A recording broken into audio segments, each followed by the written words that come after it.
Concessions. The Black Phone 2. This is the 2021 sequel to The Black Phone. Well, this one follows the sister Gwen more than the first one does, as she starts to receive calls from the Black Phone and sees disturbing visions of three boys who were stalked and killed at a camp.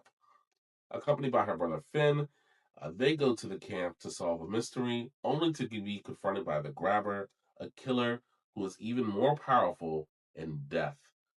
Like I said, this movie follows the sister Gwen Moore, who was played by Madeline McGraw.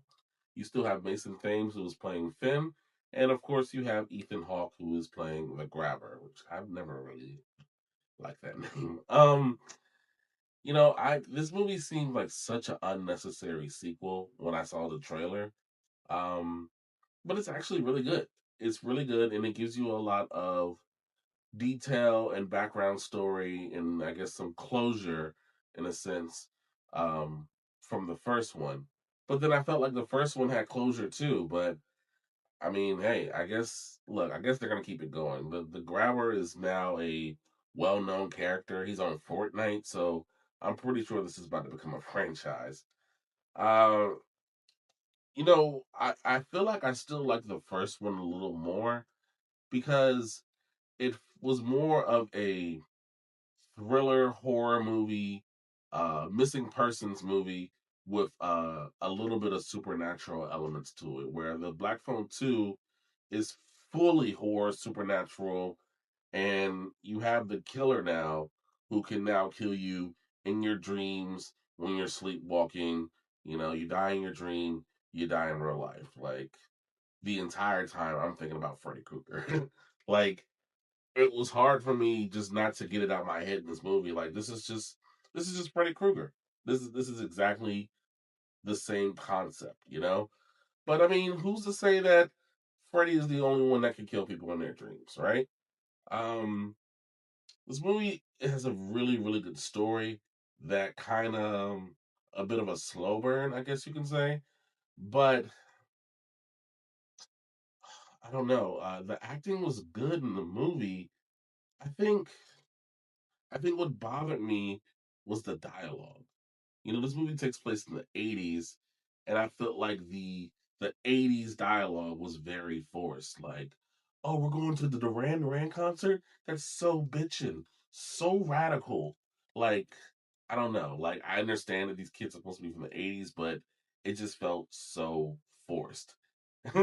and I don't know, like maybe it's just like the dumb things that happen in horror movies. Because the first movie, the little girl was getting visions, and that was able to help them find the brother because she knew where he was.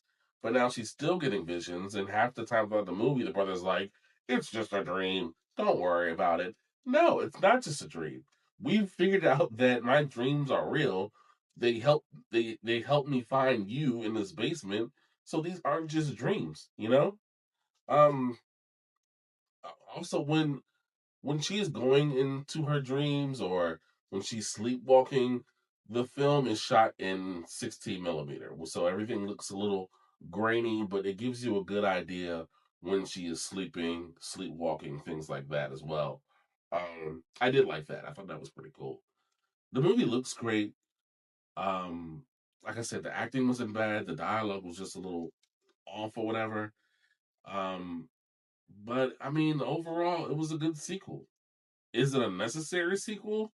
I don't think so, but it was a good one, and I'm pretty sure that we're going to get more Black Phone movies. Um, it just doesn't make sense of how it's going to tie in. Like I said, the first one had really good closure to it. The second one, I'm thinking like, oh, now it's really closed, right? I guess not. I mean, I don't know. We'll see. Um, this is just me nitpicking, but one thing that bothered me about the movie, there's the actor Miguel Mora who plays Ernesto, and he has a crush on the girl Gwen. But in the first movie, he played his older brother Robin, who was one of the dead kids that was helping Finn in the movie. So he played his older brother in the first movie, and then he plays his younger brother in this movie. And I'm like, y'all couldn't just hire somebody else? Like, I don't know. My friend helped me discover that, and I didn't even know. And it was just like, that bothered me after a while. But I mean, look, it's a good horror movie. I'm gonna give it a theater experience. You know, it's spooky season. Why not? You know, go to the movies. Go ahead and scare yourself with, a nice little horror movie. Take your significant other with you. Um, it was decent. It was decent. It just felt unnecessary. That's what it is. And I'm pretty sure all the other black phones will probably be decent, but just unnecessary, you know?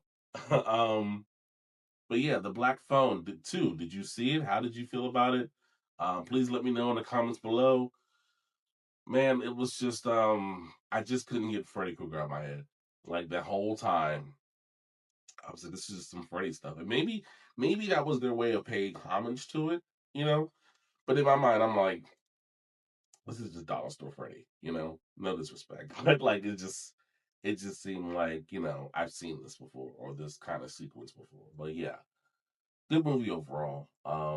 Yeah, leave your comments below. Let me know how you feel. Thank you guys for watching. Please follow me at Coops Concessions all across the board. I'm Coop. I'm out. Peace. Coops Concessions.